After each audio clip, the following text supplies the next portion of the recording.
really, it's come out of that where it's been so channeled into the canyon, and things are really going to open up down here. We're kind of coming down into the farmland, really, is what we're doing. So we're going to see a lot more side channels, and the side channels down here do require a lot more investigation than anywhere else on the river.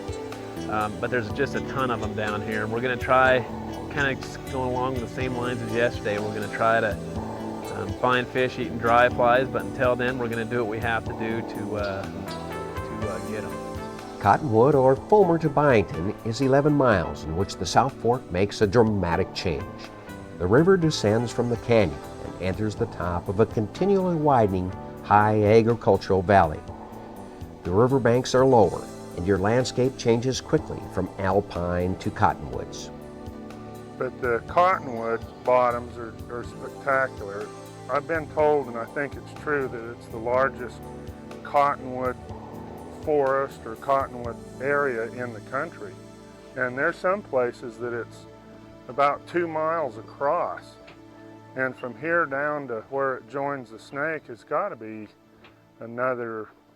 probably at least another 20 to 25 miles on down. On this day, we're putting in at Wolf's on the northern shore of the river. It is an unimproved boat access with limited parking. We're just going to take a short 4-mile drift down to Byington boat access. It is very noticeable when you get to this point on the South Fork that you're on a much larger river, perhaps because it is no longer dwarfed by the canyon. One of the things that I think about on this river too, just different terms that guys use, and one of the old guides that I've always thought the world of was Harley Reno, and he told me one time, I fished this river once with him, and he said to remember brown to green. And you look down there, you can kind of see the brown, which is the gravel bottom, dropping off into the green, and that's what he's talking about. That's a place that fish will hold, and I've found that to be true.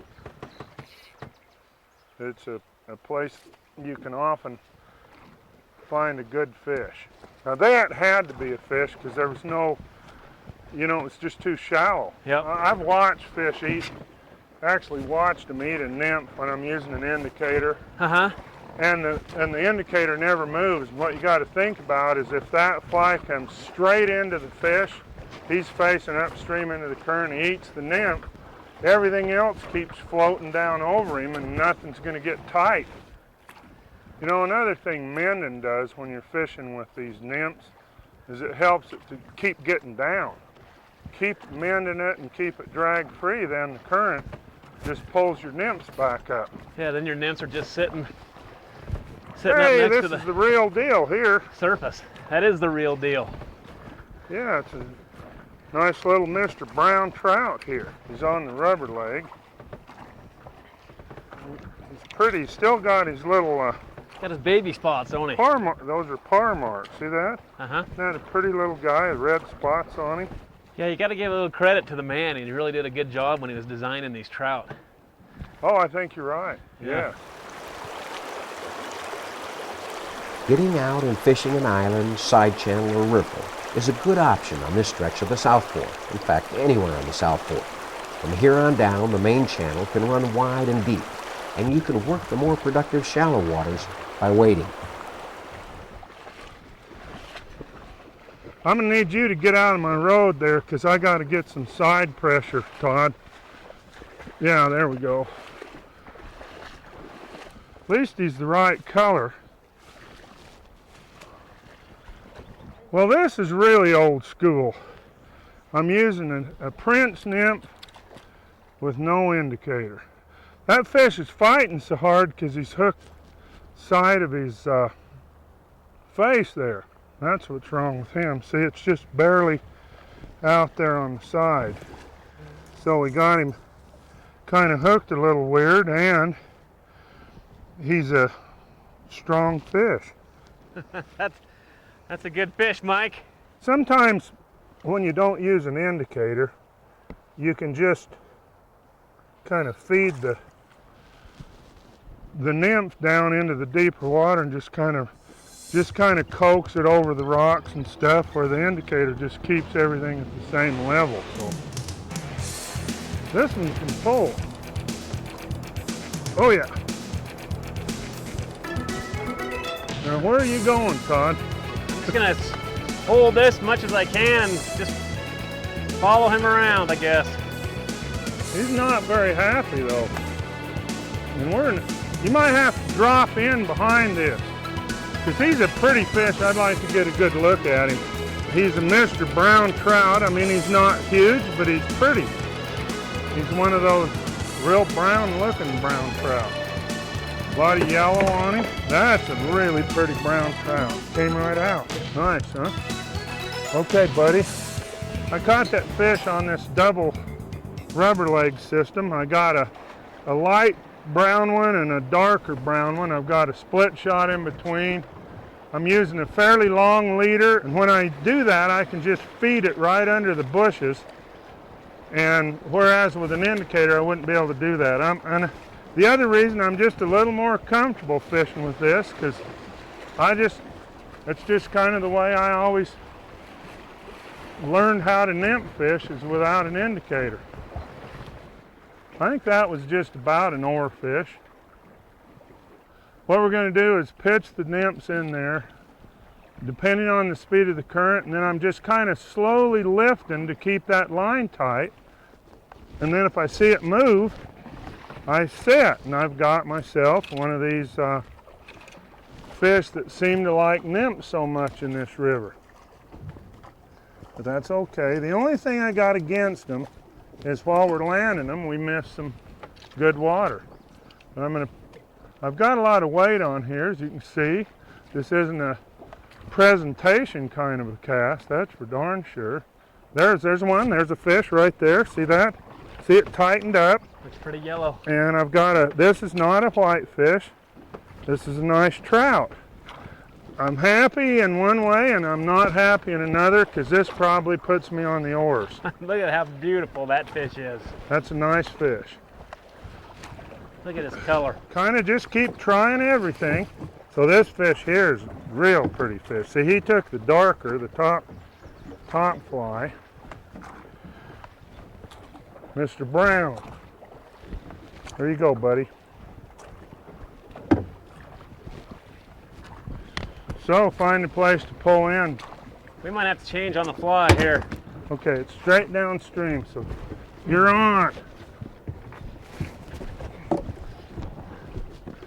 Yeah, that was a pretty good change. High speed, low drag. There's no question you're going to lose more flies doing this, but Mr. Brown Trout right on the bank. yeah. But you can just see that you just can't really fish this kind of water quite the same if you're using an indicator. You can that's just kind of feeding it to them. I like to feed them, Todd. Yeah. Another nice fish. Another nice pretty brown It's trout. already spit out the fly. Wasn't as big as mine, but it was good. We've come down about 3 miles now, and then the access that we're about to get to here is the Byington boat access, which is a really nice big access. It's a lot like the Conant Valley access. Yes, yes, yes. It kind of looked white fishy, but maybe not. No, No. brown troutish. It's got some color.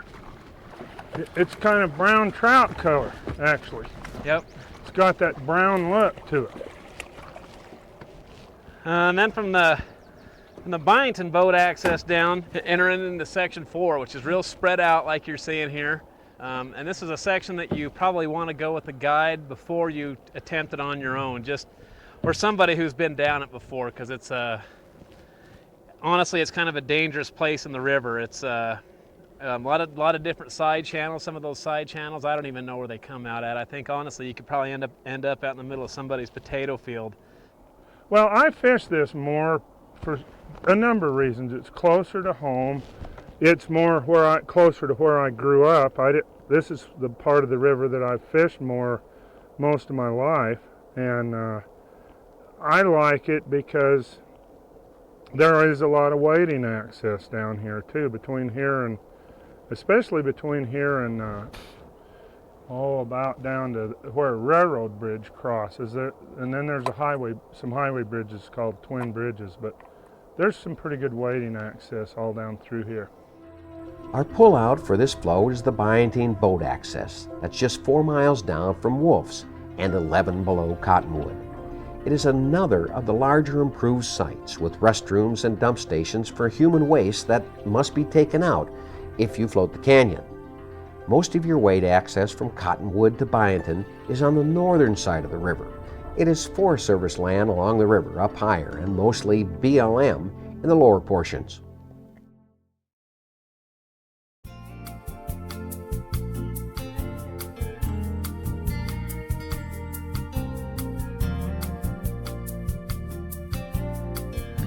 These are a few of the terrestrial patterns that we use here, Mike. These hoppers, especially down here in Section 4, and I don't know if it's because of all the farmland or what, but there's just a ton of grasshoppers down here. I like the ones that are the foam ones because they're so durable, but I also like something like this Rainey's Grand Hopper because of it rides real low in the water, and I think it's a real lifelike pattern. I like the parachute hopper as well, especially when you're floating the river.